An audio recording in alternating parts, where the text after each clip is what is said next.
Hey guys, welcome to my new blog video. তো তোমরা সবাই কেমন আছো? আশা করি তোমরা সবাই খুব ভালো আছো। তো আজকে অনেক দিন পরে আজকে কুয়াশা পড়ছে খুব প্রচুর, এবং ঠান্ডাটাও প্রচুর আছে। তো আমরা এখন যাচ্ছি ঘুরতে। তো আমাদের ব্লগটার সাথে থাকো, দারুণ দারুণ কিছু ভিউ দেখাবো আজকে আপনাদেরকে।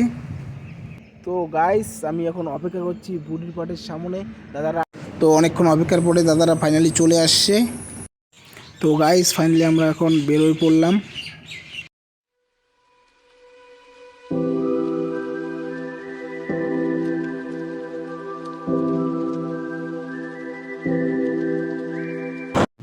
তো আজকে প্রচুর কুয়াশা পড়ছে, দেখতেই পাচ্ছেন।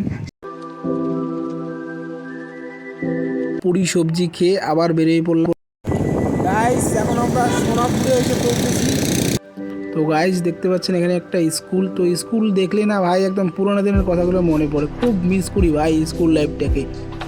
আর এই দিকে দেখেন এক ম্যাডাম, এই ম্যাডামকে ক্যামেরাবন্দি আমরা করেই ফেলছি। তো গাইস, ফাইনালি আমরা চা বাগান পেয়ে গেছি। তো চা বাগানের রাস্তা ধরেই আমরা এখন চলছি। তো দেখতে পাচ্ছেন চা বাগানের শ্রমিকরা এখন চা বাগানে কাজের জন্য যাচ্ছে। তো গাইস, ফাইনালি আমরা এখন চলে আসছি চিলাপাতা ফরেস্ট। গাইস, এখন নিয়ম, চিলাপাতা ফরেস্টের ভিতরে মোবাইল ক্যামেরা বা ভিডিও করা যাবে না। এরকম রাস্তার পাশে চা বাগান দেখতে কিন্তু দারুণ লাগে, একদম দারুণ। আমার তো সেই লাগে ভাই। তো গাইস, ফাইনালি আমরা হাসিমারা ভিউ পয়েন্টের নিচে আমরা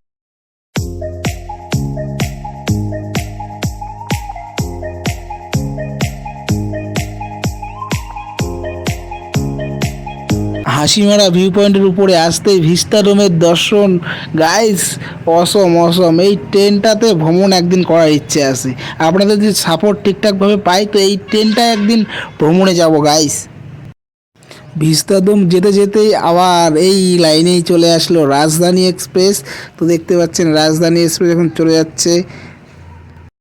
গাইস, এই হাসিমারা ভিউ পয়েন্টে আসলে কিন্তু আপনারা মানে ট্রেনটাকে উপর থেকে দারুণভাবে দেখতে পারবেন, এবং এই হাসিমারা ভিউ পয়েন্টটা দারুণ জায়গা। আর ওই দিকে আছে হচ্ছে ভুটান যাওয়ার রাস্তা। তো সেই ভুটান যাওয়ার রাস্তাটায় আমরা এখন বেরোবো।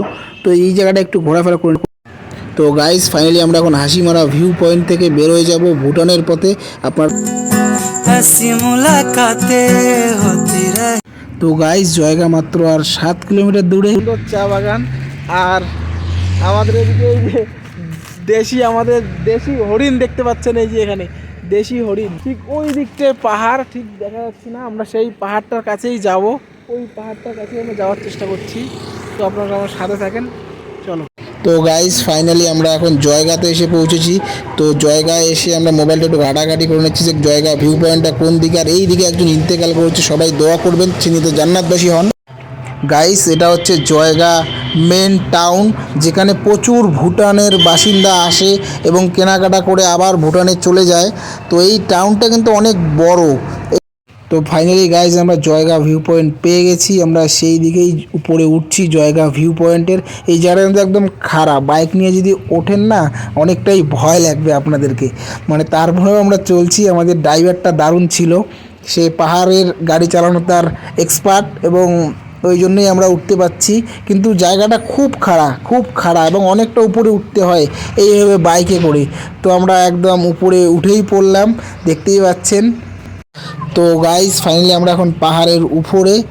তো আরও উপরে যাব। আর এই দিকে ঢুকতেই দেখবেন একটা মন্দির আছে। আর এদিকে উপরে উঠতেই দেখতে পারলাম একজন রিলস বানাচ্ছে। তো এই জায়গাটা কিন্তু দারুণ, মানে এখান থেকে রিলস বানানোর জন্য একটা পারফেক্ট জায়গা। তো এখান থেকে কিন্তু আপনারা দারুণ দারুণ রিলস শ্যুট করতে পারবেন এখানে আসলে। তো আমরা এখানে আসার পরে আমি ভাবলাম কথা বলবো একবার ওই হিরোইনের সাথে। তো হিরোইনের সাথে আর কথা বলা হলো না, আমি আসতেই তারা চলে গেল। তো বাই দ্য ওয়ে, আমরা এখন উপরে যাব।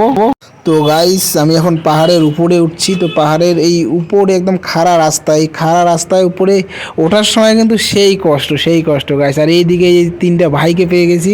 এই 3টা ভাই বলতেছে ইয়ো ইয়ো দাদা, চালিয়ে যাও, ব্লগ চালিয়ে যাও, কোথায় বাড়ি। আমি বললাম তোমাদের বাড়ি কোথায়? ওরা বললো যে এখানেই।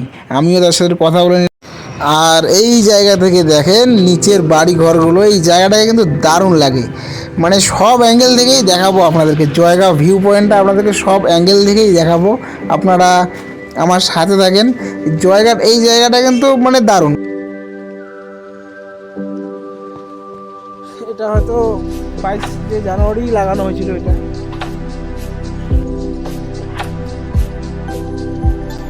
তো গাইস আমি এখন পাহাড়ের উপরে উঠে পড়ছি, কিন্তু পাহাড়টা কিন্তু একটা আলাদা জিনিস। কেননা পাহাড়ে উঠলে মানে এদিকে আর কারো কথাই ভালো লাগে না, কেননা পাহাড় প্রেমী যারা আছে তাদের কাছে পাহাড় মানে মানে কি বলবেন আর, মানে এটা কোনো গার্লফ্রেন্ডের কোনো প্রয়োজন হয় না, মানে এরকম বলে আর কি পাহাড় প্রেমীরা।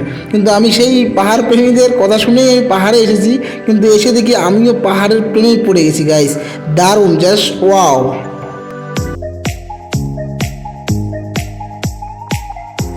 আর এই দিকে দেখতে পাচ্ছেন কিছু ছোট ছোট ভাইয়েরা, তাদের বাড়ি ঠিক এখানেই। তো তারা আমার সাথে দেখে কথা বলছে, দাদা আপনি কি ভিডিও করেন? তো আমি বললাম হ্যাঁ করি, টুকটাক করি আর কি। তো তারা কথা বলছে, দাদা আমরাও সাবস্ক্রাইব করে দেবো, আপনাকে সাপোর্ট করব। তো ওরাও বললো যে ওদেরও নাকি ইউটিউব চ্যানেল আছে, তো তাদের সাথেও তারা বললো যে আমাদেরকেও সাপোর্ট করে দাও। তো সাপোর্ট ব্যাক করে দিলাম আমি তো তার সাথে। আর এই হচ্ছে আই লাভ জয়গা, এর সামনে আমি বসে পড়ছি। এর সামনে বসে জায়গাটার ভিউটা যা ছিল না, একদম দারুণ। গৌতম বুদ্ধের মূর্তির পাশেই ঠিক সামনে একটা চেয়ার রয়েছে, সেই চেয়ারটা একটা দারুণ বাতাবরণ দেওয়া আছে যে সব ধর্মের মানুষই সমান।